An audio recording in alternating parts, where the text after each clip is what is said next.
Puerto Rico estamos haciendo un llamado hace rato a que no se transfieran los detenidos de Puerto Rico fuera de nuestra jurisdicción. En Puerto Rico se les aseguró mediante legislación que esa información iba a ser categorizada como confidencial y por tanto no iba a ser compartida. Así que el gobierno de Puerto Rico, al entregar esa información, violentó efectivamente los derechos que cobijaban a esa información confidencial en Puerto Rico. Saludos a los que nos sintonizan a través del Diario de Nueva York. Yo soy Marieli Acevedo Irizarry, soy la periodista y editora encargada de la cobertura diaria sobre los temas de Puerto Rico. Y hoy vamos a tocar un tema sumamente importante que ha tenido un impacto significativo en la isla, aunque se manejan las decisiones a nivel federal. Contrario a lo que muchos esperaban, la emergencia nacional decretada por el presidente Donald Trump a principios de año está afectando a la isla y se ha traducido en un sinnúmero de detenciones y arrestos de migrantes. Aproximadamente se calculan 800. Mi invitada ya me aclarará si ese es el número que están manejando. Pero la realidad es que los operativos migratorios también han tenido un impacto en el territorio. Y precisamente la ACLU es una de las organizaciones que ha manejado de cerca estos incidentes y está viendo, ¿verdad?, si se está siguiendo o no el debido proceso de ley, o lamentablemente lo que se ha visto es que se están violando, ¿verdad?, derechos civiles y humanos, y eso es prácticamente lo que vamos a estar dialogando en el día de hoy. Por eso he invitado a la directora del capítulo de Puerto Rico de la ACLU, Anet Martínez Orabona, a quien le damos la bienvenida y muchas gracias por el tiempo que ha tomado para conversar con nosotros, que sé que está súper ocupada, licenciada. Sí, hola Marielis, gracias por esta invitación. Siempre es un gusto conversar contigo y bueno, pues, tienes toda la razón, tenemos mucho trabajo en nuestras manos, pero lo hacemos con todo el compromiso que requiere estos temas. Así que aquí para conversar y bueno, adelante. Y vamos por ahí, porque la ACLU no es la única organización que está siguiendo este tema en Puerto Rico, son varias, y de hecho, ustedes anunciaron, si mal no recuerdo, fue a eso de abril aproximadamente, o antes, usted me aclara, un frente que incluyó el Colegio de Abogados para precisamente asesorar a migrantes que pudieran estar siendo intervenidos por los agentes migratorios federales en Puerto Rico. ¿Cuál ha sido el enfoque hasta el momento? ¿En qué se ha concentrado ese frente? ¿Cuáles han sido los resultados, los hallazgos? Mira, Marielis, no fue en abril, fue temprano, como para febrero, que la ACLU hizo un llamado a la sociedad civil en Puerto Rico, pero también a instituciones profesionales que dan servicios, como por ejemplo el Colegio de Médicos y Médicos Cirujanos de Puerto Rico, que forman parte del frente, el Colegio de Abogados y Abogadas de Puerto Rico, que siempre ha sido una institución que ha mantenido una postura de protección de derechos humanos histórica en Puerto Rico. Otras organizaciones como Kilómetro Cero, que trabaja el tema de abuso policial, ayuda Legal Puerto Rico, Amnistía Internacional, pero si comienzo no termino porque incluye también un gran sector de iglesias en Puerto Rico, del sector eclesial y comunidades organizadas, ¿verdad? Liderato comunitario. Y este frente a lo que buscaba inicialmente era pues demostrar, ¿verdad? Denunciar que en Puerto Rico no estamos de acuerdo con las políticas adoptadas por el presidente Trump en contra de la población migrante. Hay que entender claramente, ¿verdad? Y aprovecho para hacer un punto importante, Marieli, y es que la inmigración en Puerto Rico nunca ha sido realmente un problema.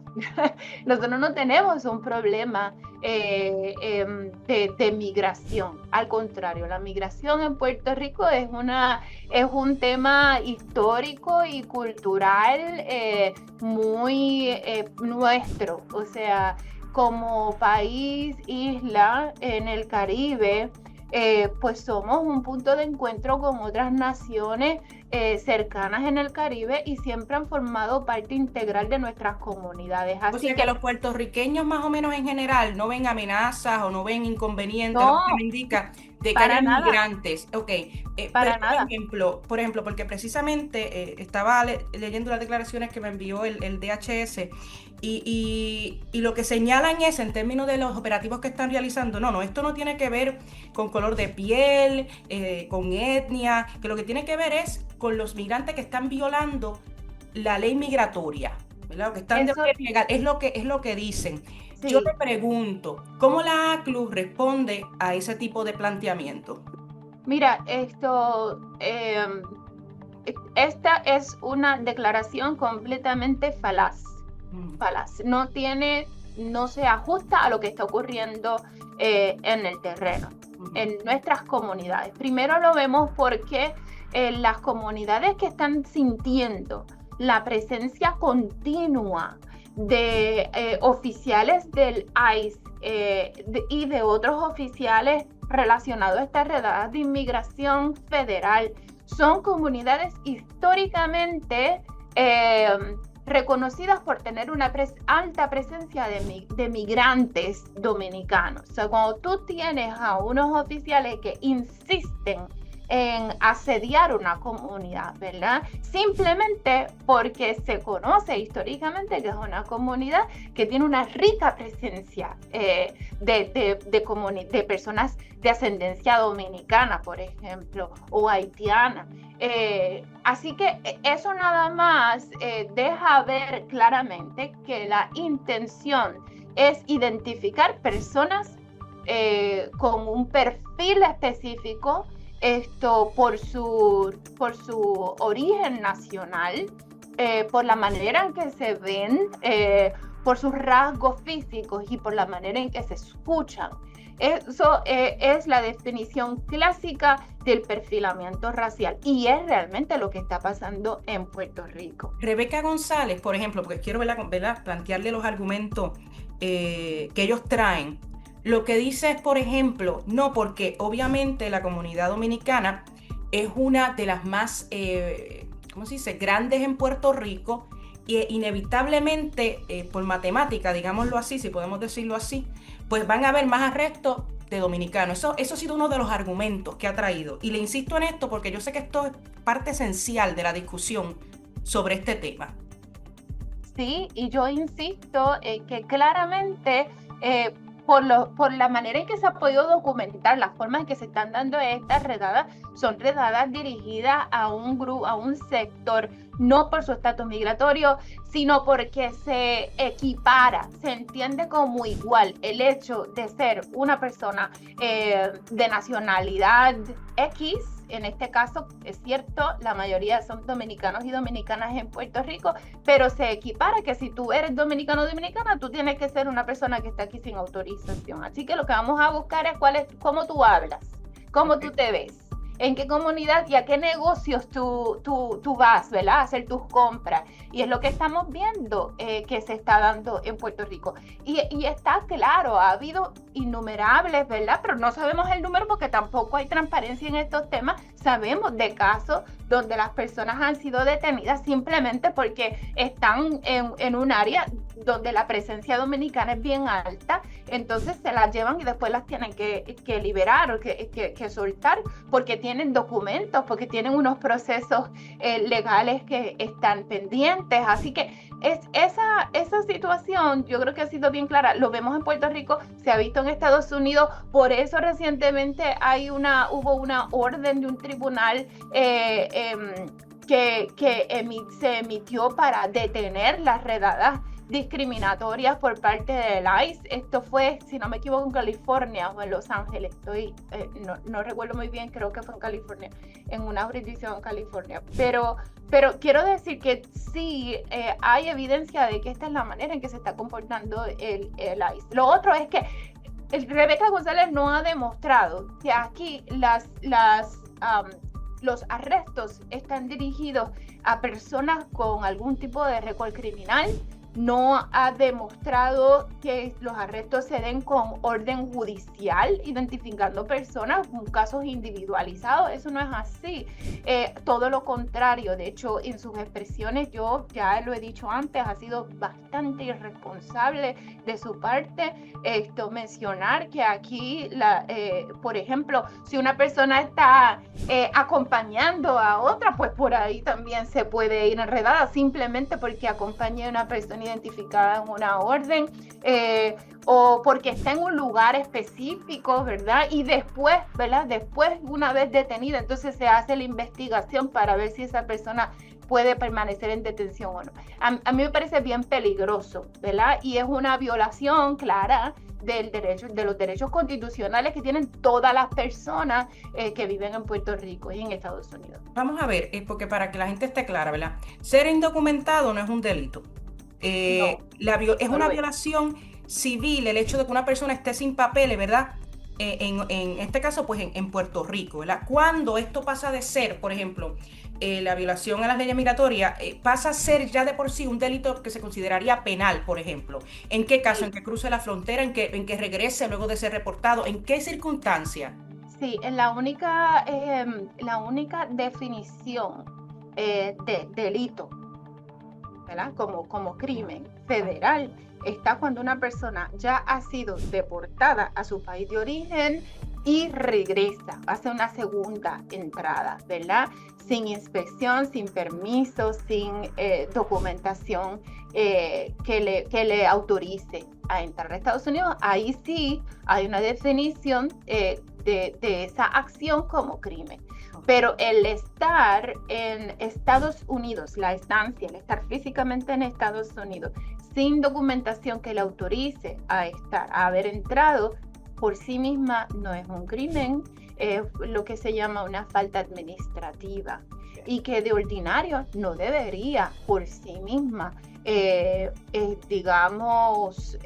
justificar la detención, mucho menos la detención prolongada de una persona. Y la mayoría de los detenidos, entonces, por los datos que ustedes manejan, ¿verdad? A los que han tenido acceso, la mayoría de los detenidos en Puerto Rico, migrantes, no tienen entonces un historial delictivo penal así, federal.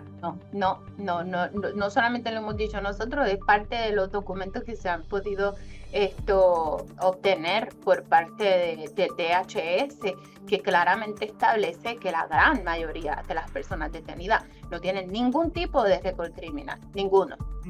¿Y hasta qué punto se continúan realizando operativos, por ejemplo, en espacios de construcción, que fue algo que trascendió recientemente, de que se estaban, digamos, popularizando, ¿verdad? Repitiendo este tipo de intervención por parte de los agentes federales y las agencias federales en Puerto Rico?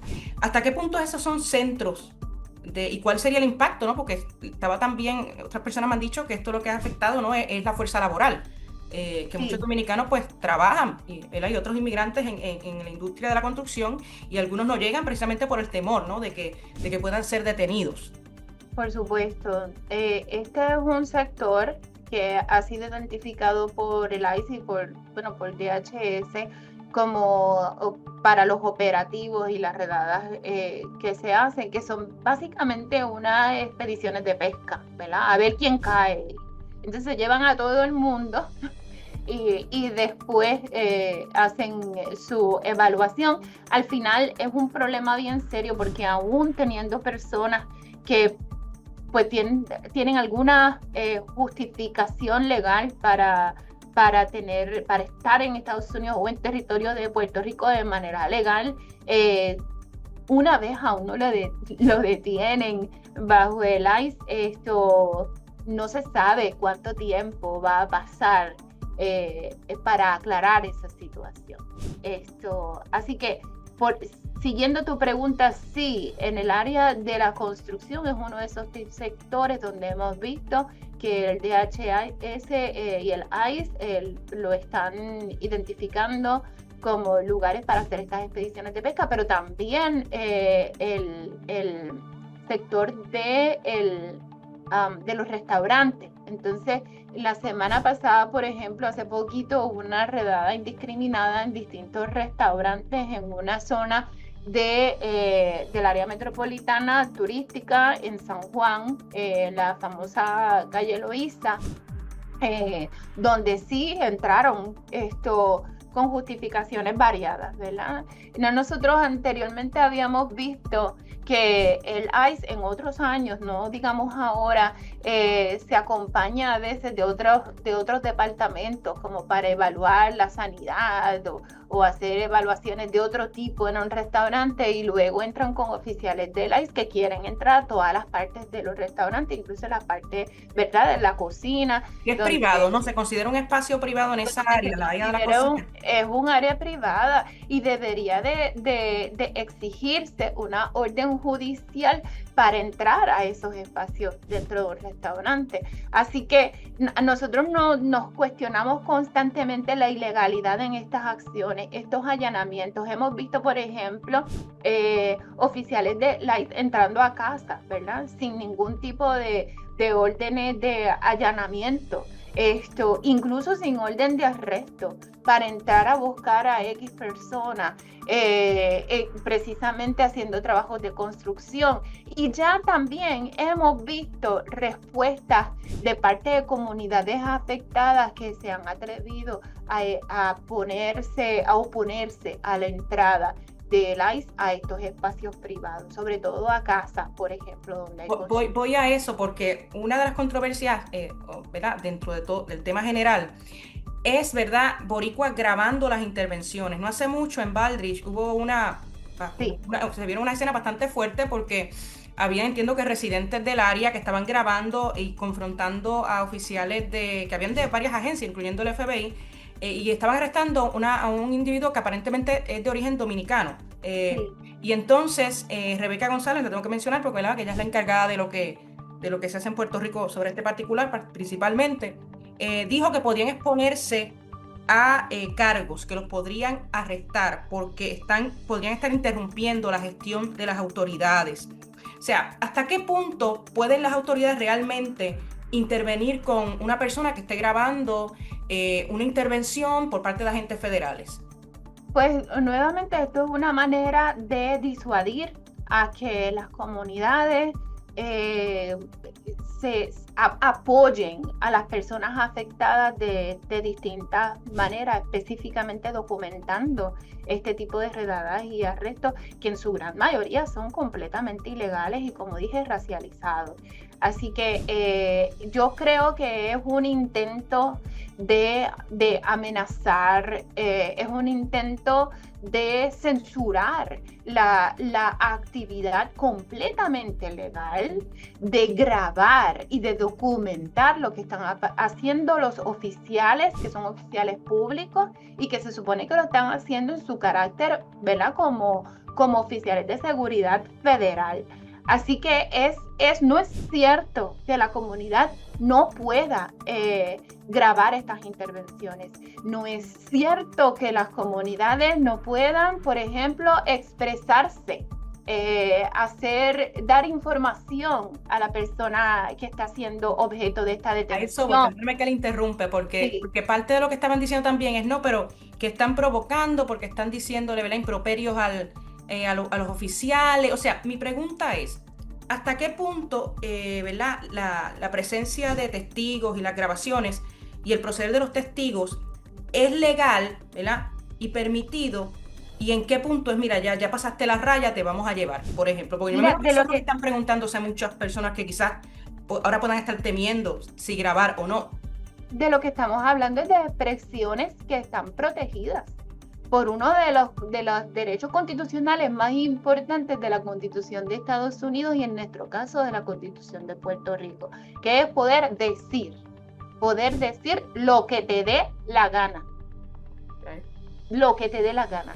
Hay unas excepciones, ¿verdad?, pero son sumamente cuesta arriba de demostrar, excepciones al derecho a la libertad de expresión, pero sí existen. Si tú amenazas, y es una amenaza real, se puede entender como real, amenazar la seguridad de un oficial público, ¿verdad? O sea, decirle, te voy a matar y tengo un cuchillo en la mano, pues eso no es expresión protegida, ¿ok?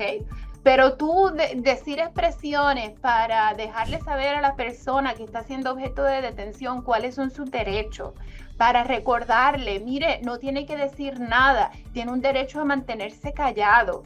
Dígame a qué número yo puedo llamar para dejarle saber a su familia. Entonces, o sea, nada de eso amenaza a los oficiales. Pero además, si se hicieran improperios, lo que llamemos improperios, porque eso cada cual puede hacer una experiencia diferente, ¿verdad? Sobre qué tipo de comentario puede sentirse ofensivo, pero que quede bien claro que todos podemos, todos tenemos bajo la Constitución el derecho a hacer incluso expresiones ofensivas, sobre todo, especialmente en contra de oficiales de seguridad que se supone que están adiestrados para reconocer que eso es un derecho de libertad de expresión. Una cosa es la expresión, otra cosa es la acción, y no se pueden confundir, ¿verdad? Lo que no está protegido es usted intervenir de manera real, concreta,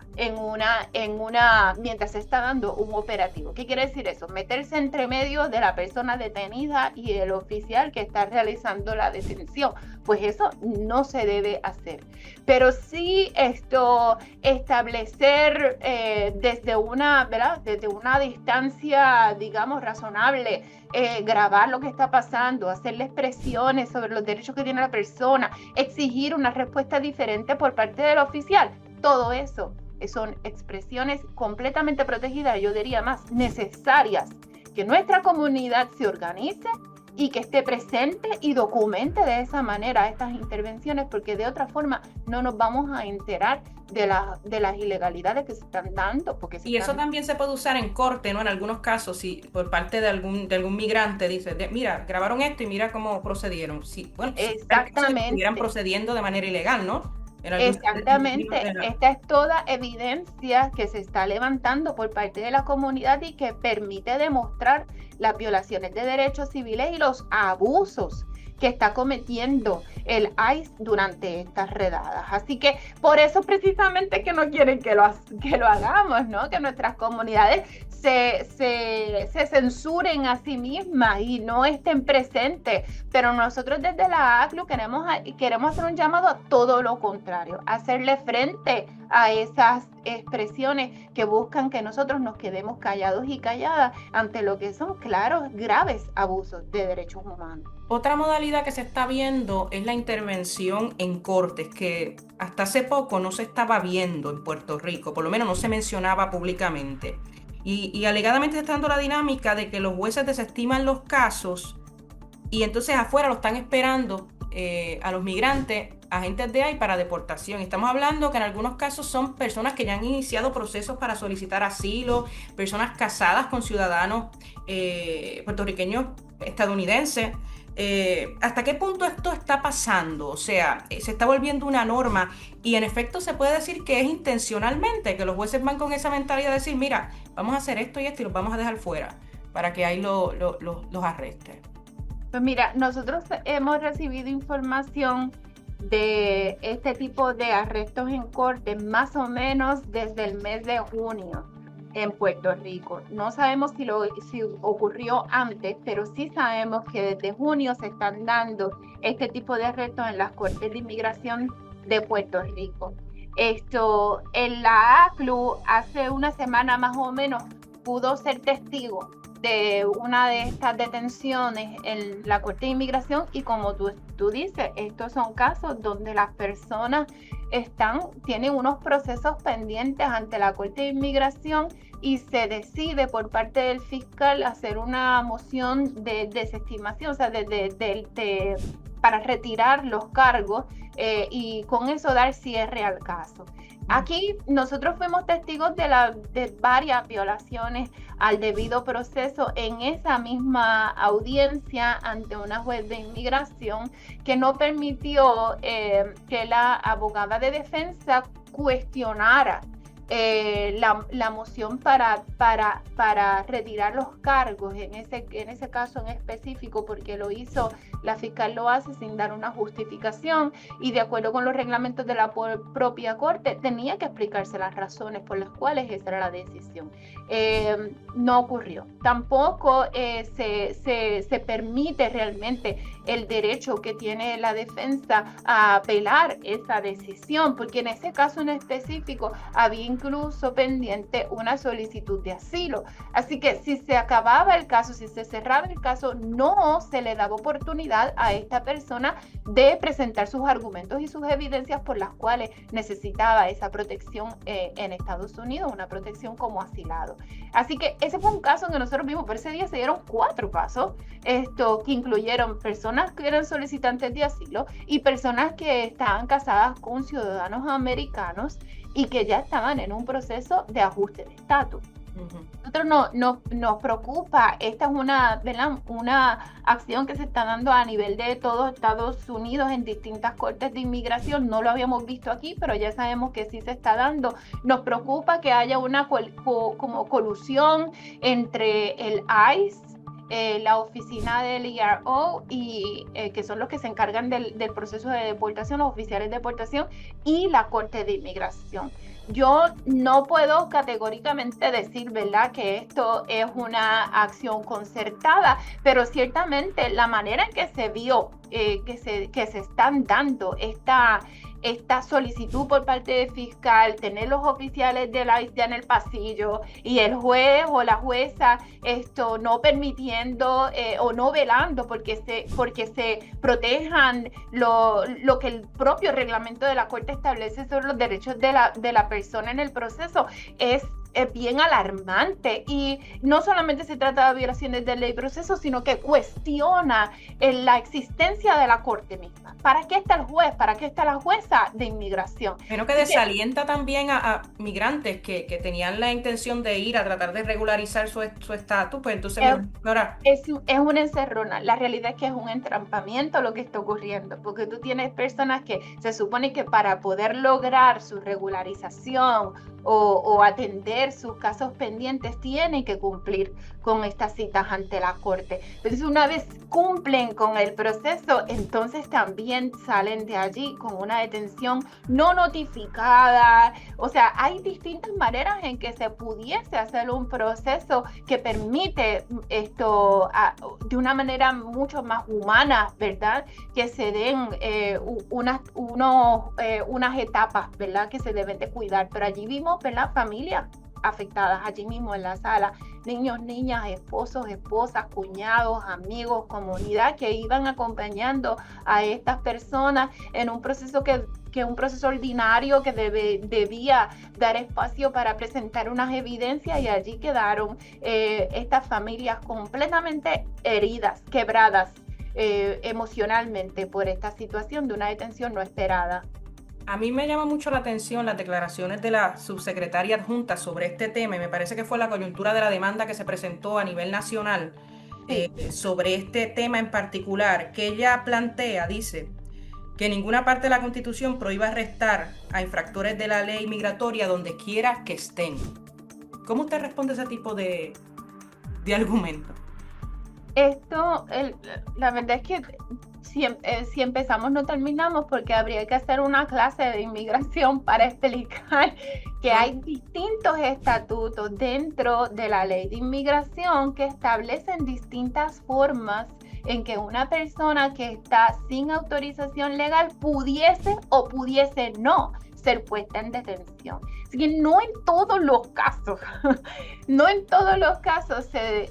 la ley autoriza la detención automática, ni la puesta en un proceso de expulsión expedita, y no cualquier persona sin estatus legal regular es sujeta o puede ser sujeta a procesos de remoción. Y eso es lo triste de esto, que como es un área tan técnica que tiene distintos tipos de protecciones y procesos establecidos en un estatuto largo, que es la ley de inmigración y nacionalidad en Estados Unidos, pues cualquiera que dice 2 o 3 cosas puede confundir a la comunidad, pero cualquier abogado de inmigración con tiempo en estos casos te puede decir, una persona puede estar sin estatus legal y tener una estadía autorizada en Estados Unidos, ya sea porque es una víctima de delito y está en un proceso para solicitar una visa U, por ejemplo, o que sea una víctima de violencia de género y tiene unas protecciones bajo VAWA. Así que hay distintas circunstancias y por eso es bien importante no hacer generalizaciones. Todo el que esté sin estatus se puede detener. Pues mira, no es así, ¿verdad?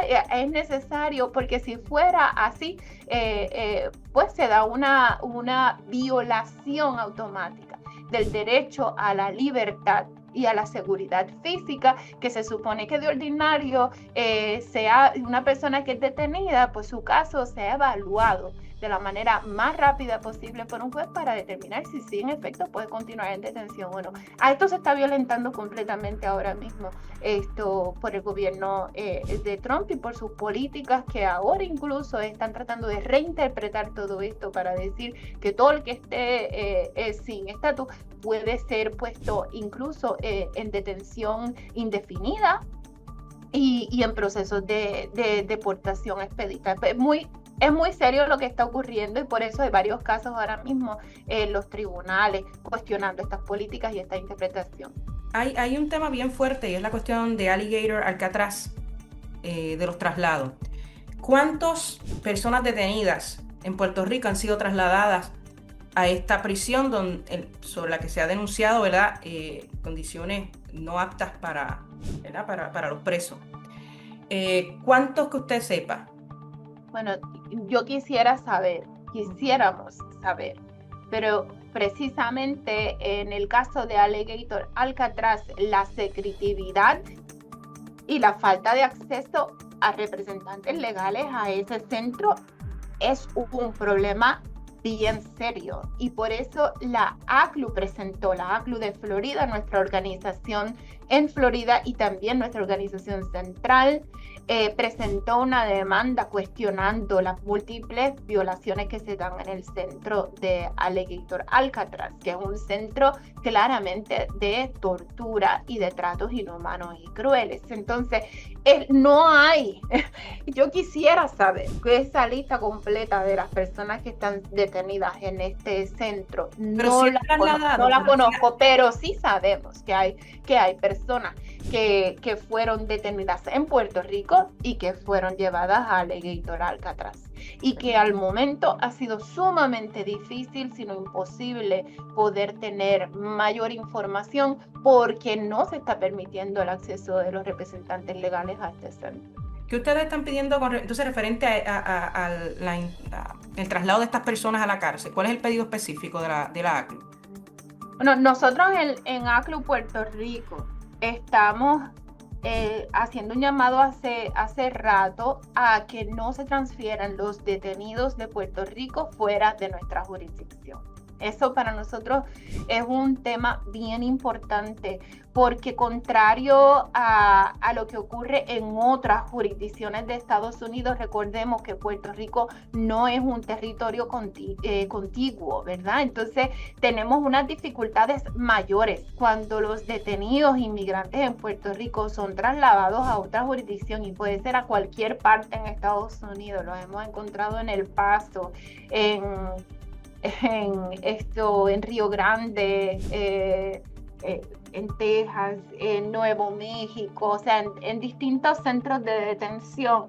La realidad es que se hace bien difícil poder mantener una representación legal adecuada, pero además los familiares de estas personas quedan completamente desconectadas. Es muy difícil viajar para entonces llegar a estos centros y ver si hay la posibilidad de una visita, incluso si estas personas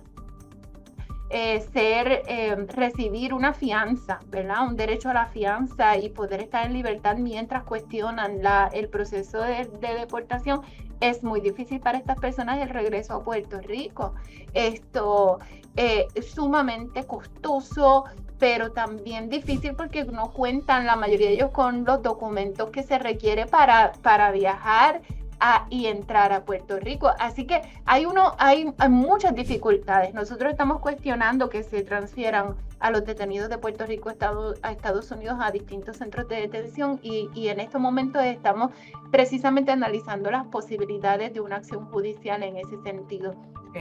Pero aparte de eso, nosotros desde la ACLU a nivel de Estados Unidos estamos ya cuestionando y exigiendo el cierre de Alligator Alcatraz por no ser un centro que cumple con los mínimos estándares de humanidad, ¿verdad? Y de derechos civiles que permitan proteger a las personas en ese centro de detención. Vamos a ver, en términos de ¿verdad? El debate sobre las licencias de conducir para indocumentados, sí. Se trascendió que por orden judicial, o en respuesta a un orden judicial, el gobierno de Puerto Rico y el Departamento de Transportación y Obras Públicas suministró los datos de unos 6,000 recipientes de estas identificaciones que se aprobaron en el 2014.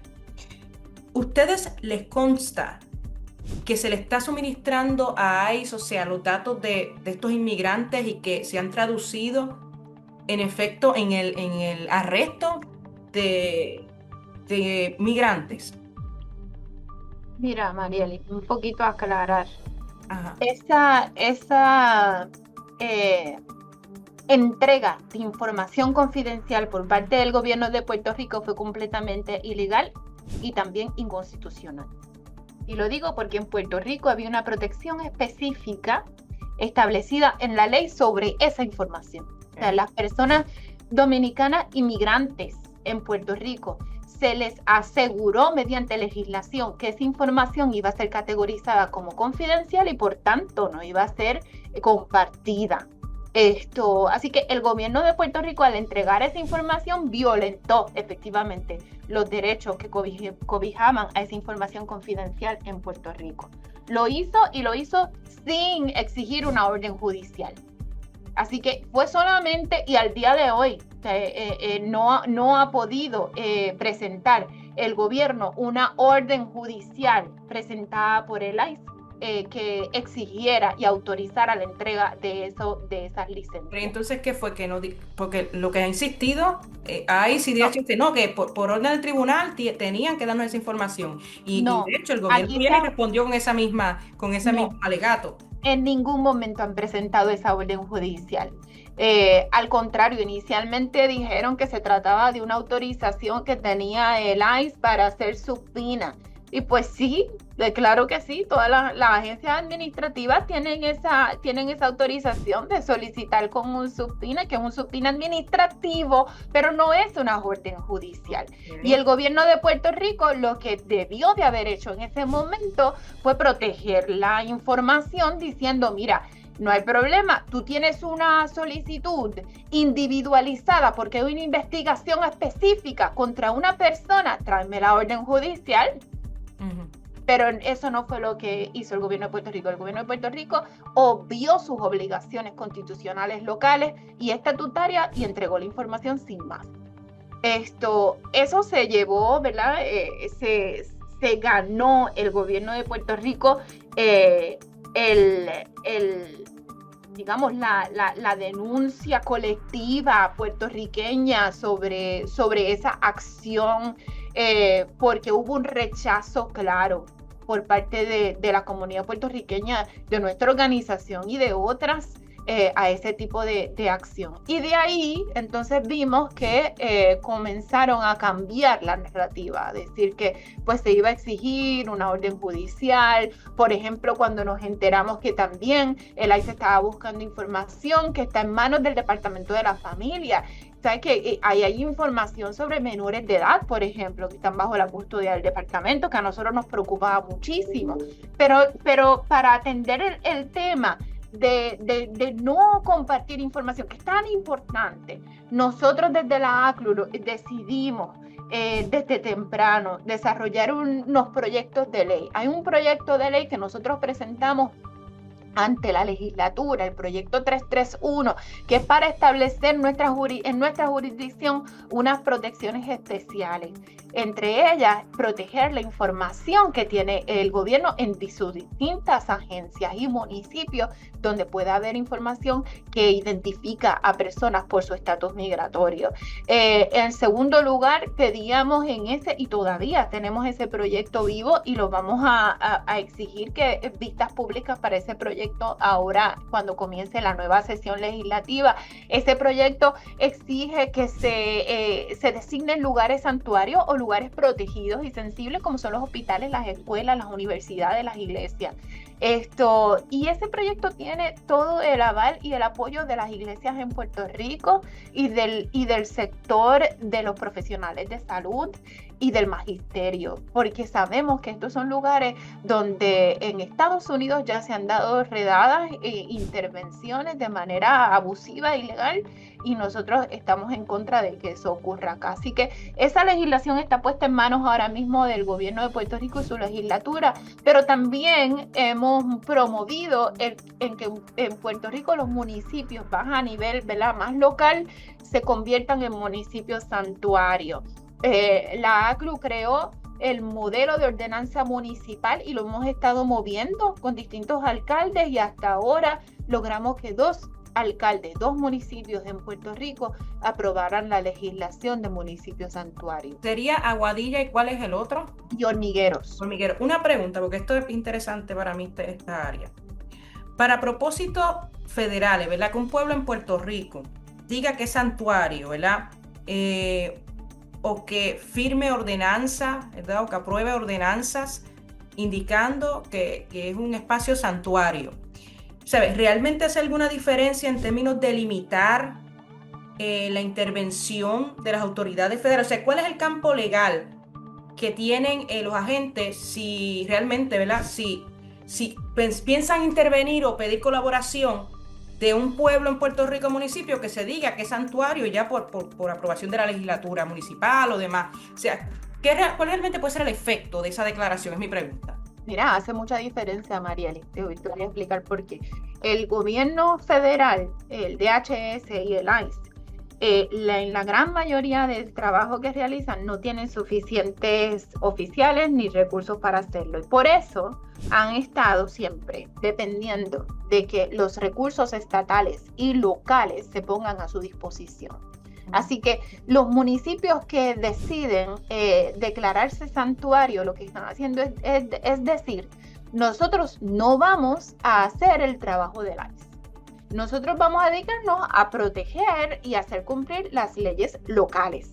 Pero el tema de inmigración es un tema que no le compete y sobre el cual no tiene ningún expertise ni ninguna obligación el gobierno local. Ningún gobierno local y ningún gobierno municipal está obligado a poner sus recursos para identificar personas inmigrantes, para detener inmigrantes, para entregarlos al ICE. Cuando eso se hace porque existen acuerdos ya firmados entre los gobiernos locales y el gobierno federal. Hay que aclarar que existe un estatuto a nivel federal, una sección del estatuto de Lina, sección 287G, que establece que es posible llegar a un acuerdo entre los gobiernos locales y el DHS para que el ICE delegue sus funciones en oficiales municipales o en oficiales estatales. O sea que si se hace un acuerdo bajo 287G, esa sección, y así mismo búsquelo por internet, 287G agreements, estos son acuerdos en los que el gobierno local asume, decide, pero es una decisión local, asume que sus oficiales puedan cumplir o fungir como si fueran oficiales del ICE, ¿ok? Pero no es una cuestión obligatoria, porque los gobiernos locales y los gobiernos estatales, ¿verdad?, tienen una función muy diferente. Tienen unas funciones de cumplir las leyes estatales. Pero en Cabo Rojo, ¿por qué pasó eso en Cabo Rojo, lo del caso? Por eso yo digo que es tan importante, porque tenemos en Cabo Rojo un ejemplo clásico de cómo coluden, ¿verdad? Cómo los oficiales de gobierno local se prestan para hacer el trabajo del ICE. En el caso de Cabo Rojo tuvimos un oficial municipal que interviene con una mujer dominicana víctima de violencia de género con unas protecciones especiales bajo la ley VAWA, que requería, ella tiene su permiso de trabajo, o sea que había hecho todo el proceso como corresponde, y teniendo permiso de trabajo requería del municipio unos permisos especiales para poner un negocio de heladería. El policía municipal la cita para una orientación en el municipio y ella va a cumplir con la cita de orientación que le dice el policía municipal, que le pone una fecha, ella va. Y cuando llega allí está el oficial de la ICE para detenerla. Pero eso fue con conocimiento de la alcaldía, o sea, del gobierno de Nosotros Cabo Rojo. creemos que hay completa responsabilidad aquí porque se trata de una violación de derechos civiles. Esta mujer fue claramente detenida simplemente por ser dominicana, porque había presentado sus documentos. O sea, ella estaba en procesos, ¿verdad? Y con unas protecciones federales especiales, no tenía por qué ser puesta en detención, pero el policía decide, y yo creo que decide claramente cuando uno ve de la manera en que se dio, por un perfilamiento racial. Porque él decidió que esta mujer dominicana negra no podía estar en Puerto Rico. Entonces decidió llamar al ICE. ¿Y cuál es el estatus de ese caso? ¿Dónde está la persona ahora mismo? Pues nosotros estuvimos denunciando ese caso fuertemente en los medios, logró mucha atención pública e incluso se movilizaron varios legisladores, varios congresistas que enviaron una carta a la jueza que estaba viendo el caso, a la Corte de Inmigración, y finalmente a ella se le dio una vista de fianza y está de regreso en Puerto Rico. Okay. Como debió ser, en ningún momento debió de ser puesta en detención. Incluso el récord revela que el juez en la sala hace esa misma aseveración. ¿Qué hace esta mujer aquí? ¿Por qué está detenida? Bueno, por lo menos el final no es tan negativo dentro de la situación. Pues no es tan negativo, Marielis, pero sigue siéndolo porque 2 meses que una mujer está en un centro de detención, una víctima de violencia, entonces es sometida a un nuevo proceso de violencia y de abuso en estos centros de detención. O sea, esto es un abuso sistemático, claro, y solamente movido por un tema racial. Así que, pero se lo comento porque había tanta preocupación en términos, ¿verdad?, de cuál iba a ser el destino de esta persona, porque entiendo que fue también a varios estados.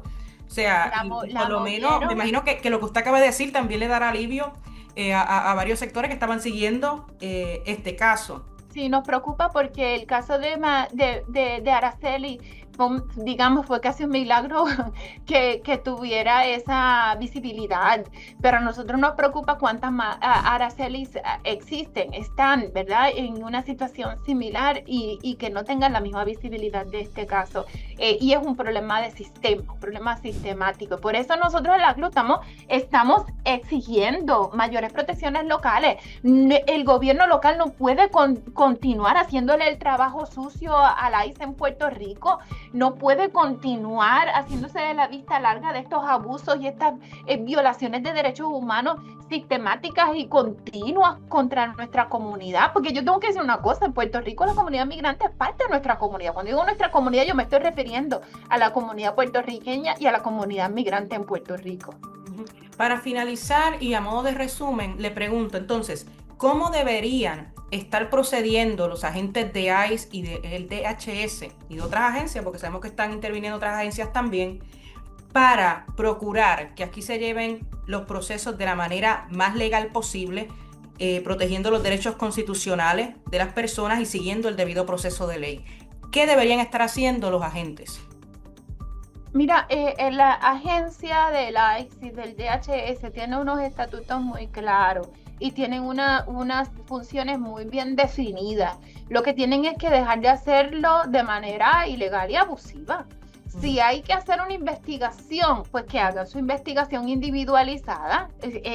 Si alguien tiene información sobre estas personas en el territorio de Puerto Rico en Estados Unidos, es precisamente el DHS, que ahora mismo tiene acceso a un montón de información a nivel interagencial. No es necesario este show of force, no es necesario estas detenciones colectivas. No es cierto que no sepan dónde están las personas migrantes, porque la gran mayoría de las personas migrantes en Puerto Rico están siguiendo procesos según establece la ley, los procesos administrativos para regularizar su estadía en este país o en nuestro territorio de Puerto Rico. Así que lo que no tienen que hacer, lo que tienen que detener ya es esta manera abusiva de estar haciendo redadas indiscriminadas, llevándose a medio mundo para después someterlos a unos procesos de detención masiva. Yo creo que claramente todos estos operativos están movidos por un tema muy económico. Aquí hay intereses de compañías privadas que están obteniendo contratos multimillonarios para detener personas, y personas que, como hemos visto, nunca debieron estar en procesos de detención. Así que yo no pierdo la esperanza, ¿verdad?, de que nuestra humanidad, nuestro sentido de humanidad se sobreponga y en algún momento podamos llegar a un sistema que sea mucho más justo y lógico. Pero entre tanto la ACLU como otras organizaciones estaremos haciendo lo que tengamos que hacer para lograr que se detenga este abuso y estas violaciones graves de derechos humanos. Anet Martínez, me iba a ir, pero me falta una, y la que le voy a preguntar es, porque usted está siguiendo muy de cerca el caso de Vieques, ¿verdad? La situación en Vieques ha sido muy invisibilizada en general, pero es muy importante. Y yo quiero saber, porque la ACLU y en particular usted está liderando el caso por la cuestión y la demanda con la cuestión de la limpieza de los terrenos, el retraso de la limpieza de los terrenos por prácticas de la Marina estadounidense en Vieques por más de 3 décadas más. Yo quiero saber en qué estatus está ese caso y cuál es el próximo paso en ese litigio.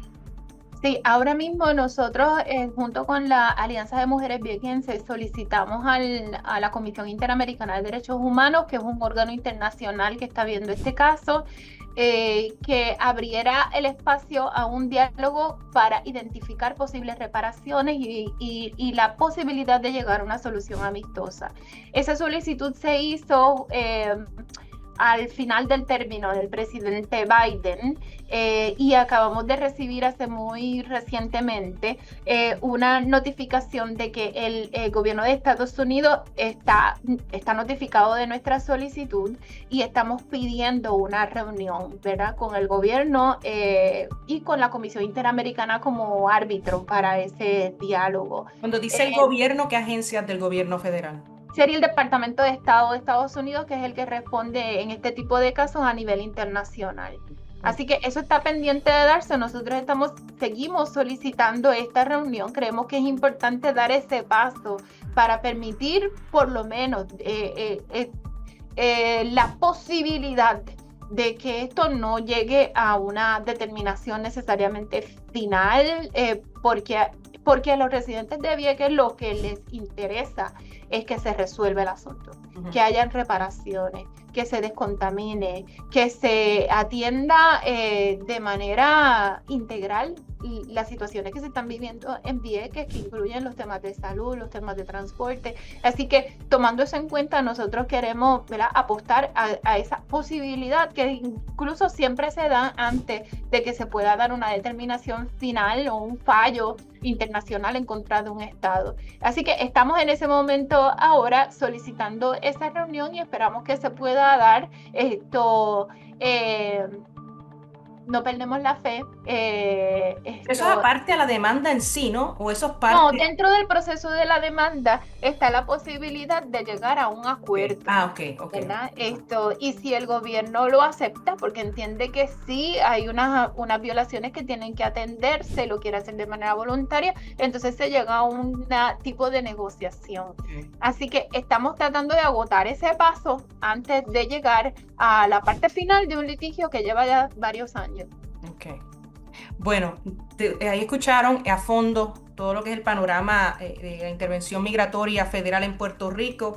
Le agradecemos mucho aquí en el diario a la licenciada Anet Martínez Orabona por aceptar esta entrevista, por contestar todas nuestras preguntas y seguiremos en contacto porque esto pique y se extiende, como dicen por ahí, y sé que van a salir muchos nuevos asuntos en la discusión y pues la estaremos contactando igualmente. Muchas gracias, licenciada. Gracias a ti, Mariel, y aquí estamos para continuar en la lucha y responder todas las preguntas. Así que sabes que estamos siempre disponibles. Muchas gracias.